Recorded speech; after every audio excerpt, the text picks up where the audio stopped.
সারা গায়ে কাটিলে তিলক, গৌর মেলে না। গৌর মেলে না রে ও ভাই, কৃষ্ণ মেলে না। সারা গায়ে কাটলে তিলক, গৌর মেলে না। আমি যদি সাধু বেশে এ জীবনে খারাপ কাজ করে থাকি, অর্থাৎ অসত্য কাজ করে থাকি, যে কাজ করলে মানুষের অপকার হবে, উপকার হবে না, আর এই শরীর নিয়ে যদি আমি তিলক ধারণ করে ত্রিসন্ধ্যা ভক্তি দেই, সেই ভক্তির কি মূল্য এতটাই বেশি? এটা আমাদের জানা দরকার। কেন জানা দরকার? আমি একটি কথা আপনাদের বলি, যে সারা গায়ে তিলক না গেলে কি আপনি সাধু বা বৈষ্ণব? সেটা কে বলেছে আপনার? কোথাও প্রমাণ আছে যে গায়ে তিলক লাগালেই একজন মানুষ সাধু হয়ে যায়? এরকম আমাদের সমাজে অনেক সাধু সেজে তিলক দিয়ে টিকি রেখে সমাজে ঘুরে বেড়ায়। একটু ভাবভঙ্গি, এতে কি গৌর পাওয়া যায়? গৌর কিভাবে পাওয়া যায়? গৌরকে পাওয়ার মেন তথ্যটা কি? আসলে কি কেউ গৌরকে দেখেছে বা কেউ কি গৌরকে পাওয়ার মতো কোনো উপলব্ধি করেছে?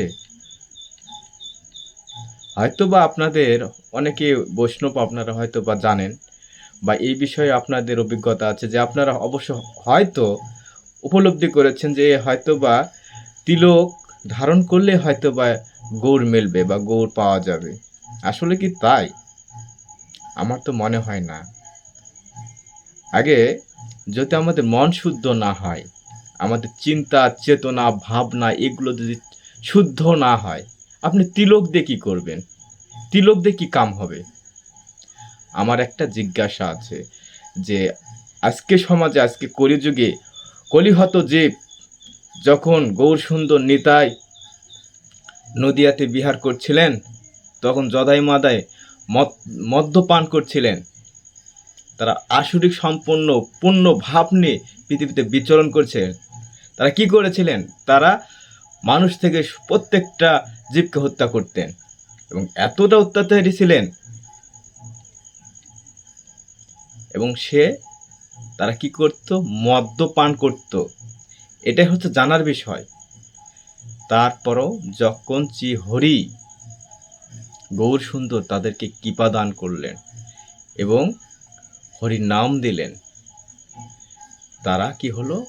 হরির নামে উদ্ধার হলো। তারা তো তিলক পরেছিল না। সাধু হতে গেলে যে তিলক পরতে হয় কিংবা পোশাক পরতে হয়, ভাব নিতে হয়, তা না। যারা সৎ ব্যক্তি, সাধু এবং সৎ ব্যক্তি দুই পাশে যদি আমরা দাঁড় করাই, সৎ ব্যক্তি কোনো কিছু কারো ক্ষতি করে না।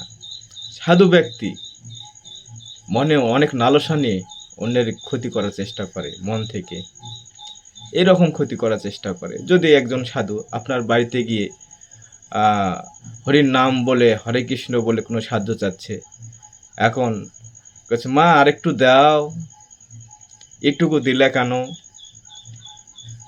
তোমরা তো কৃপণ, বা এইরকম যদি মনোভাব নিয়ে কোনো ব্যক্তিকে বলে বা কোনো বাড়িতে গৃহীতে বলে, তাহলে সে কিভাবে সাধু হয়? আর সৎ ব্যক্তি যদি অন্যের হিতাহিত জ্ঞানে, অন্যের মঙ্গলের চিন্তা করে সে যদি অন্যের উপকারে আসে, সে বড় হয় না যে সাধুগিরি করছে কিন্তু মন পবিত্র নয়, সে বড় হয়? কখনোই না। যে সৎ কার্য করে, সৎ পথে চলে, সততার সঙ্গে জীবনযাপন করে, যত জীবনটা কঠিন হয়, সে হচ্ছে বড়। আর যে ভাবভঙ্গি নিয়ে কোনো কাজকর্ম করে না, কর্মকে বাদ দিয়ে সাধু ভাব ধরে গ্রামে বা শহরে যে কোনো জায়গায় ঘুরে বেড়ায়, মানুষকে দেখায়, দেখো আমি সাধু হয়েছি, অত্যাধিক ভাব। আজকে আমাদের সমাজে একটা জিনিস আমরা লক্ষ্য করি, কিছু মানুষ আছে যারা গুরু হওয়ার জন্য বা অন্যের সম্মান পাওয়ার জন্য অনেক ভাব গভীর্য রীতিনীতি নিয়ে পড়ে থাকে। সে এমন একটি মুখ বের করে এই সমাজে ঘোরে যে সে বৈষ্ণব হয়তোবা অনেক কিছু জানে। যে কারণে আমাদের সমাজের কিছু মানুষ আছে তারা কি করে যে অমুক একজন ব্যক্তি খুব ভাব গাম্ভীর্য নিয়ে থাকে, অনেক সময় তিলক ব্যবহার করে এবং সাধু সঙ্গে গিয়ে সাধু সঙ্গ করে এবং প্রত্যেকটা সাধু সঙ্গে সে উপস্থিত থাকে এবং খুব গভীরভাবে শোনে। এখন মানুষ তাকে দেখে মনে করে যে হ্যাঁ, উনি তো একজন বৈষ্ণব, খুব ধর্মীয় কথাবার্তা বলে, অনেক কিছু তার মধ্যে আছে। আমি একটা কথা বলি, একজন ব্যক্তি যতই গীতা পাঠ শুনুক, যতই হরির নাম শুনুক, যতই কীর্তন বাড়ি গিয়ে অশ্রু ফেলে সব বিসর্জন দেওয়ার পরে সে যখন বাড়িতে এসে কুকথা কুবাক্য থেকে শুরু করে যেসব কাজ করা একজন সাধুর জন্য অশোভনীয়, সে কাজগুলো যখন করে সে কিভাবে একজন বৈষ্ণব হয়ে ওঠে। সে একটা সাধু বাজারে গিয়ে ভাগবত সঙ্গে সুন্দর কথা শ্রবণ করছে, অথচ সে বাড়িতে এসেই তার চরিত্রের পরিবর্তন হয়ে যায়। সে অন্যকে ঠকানোর চেষ্টা করে, মিথ্যা কথা বলতেও পিছপা হয় না। এই রকম বৈষ্ণব আমরা এই কলিযুগে দেখে থাকি। তারা কি করে, এই কথাগুলো আসলে বলাটাও ঠিক নয় যে এতটা ভাব গম্ভীর্য, তারা এতটা ভাব যে সে হয়তো বিশাল এক ধার্মিক ব্যক্তি, কিন্তু তাকে যদি জিজ্ঞাসা করা হয় যে আপনি এতদিন থেকে ভাগবত সঙ্গ, সাধু সঙ্গ ইত্যাদি করছেন, কিন্তু আপনি কখনো নিজেকে জানার চেষ্টা করেছেন